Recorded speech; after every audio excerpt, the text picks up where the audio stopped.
Alright, so I'm removing the exhaust from my VF1000.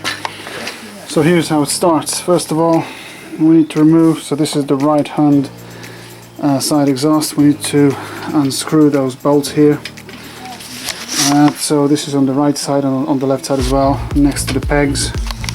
And then here, underneath, this is close to the center stand, there's going to be this clamp. There's going to be two 12mm bolts which you loosen up, so as soon as this starts spinning on the exhaust, it's loose enough to pull the exhaust.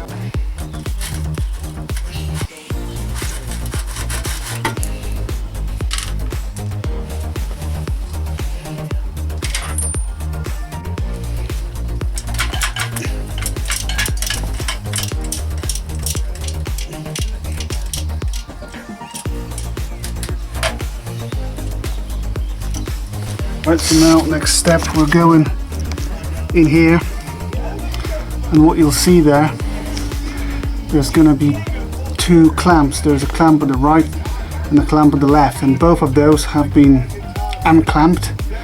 Basically there's a 12mm hex bolt there, and you can do this without removing the wheel or a swing arm. Basically what you need is a ratchet with an extension, and you basically put it there and remove it. As you can see, in my case, both of those bolts have stripped, so they've got no heads now, but that's not a problem, because as long you can loosen up those clamps, then they'll drop with the exhaust, and then you can replace the bolt, so not a problem at all. Alright, so this is the next step. We're on the left hand side. This is where the clutch is, clutch slave cylinder is, sorry. And there's going to be this nut here, 14mm nut.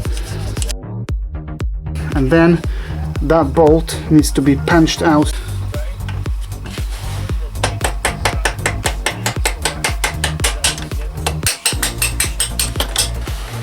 And now we can remove it from the other side. Right, so as you can see, that bolt is coming out, but at the moment I'm going to leave it there because we've got the front of the exhaust there to deal with. Alright, so now there's going to be two nuts holding those flanges at the front, one here, and obviously you've got them on both of the exhaust pipes. So let's just, and that's a 10mm nut, at least in my case. So let's try to get it off. And that comes off pretty easily. Fantastic. A few moments later. Right, so as you can see, the nuts are removed. Okay, now finally there's one more bolt, which is that 12mm bolt down there, which is holding the exhaust. Okay, so now hopefully this exhaust will just drop right off.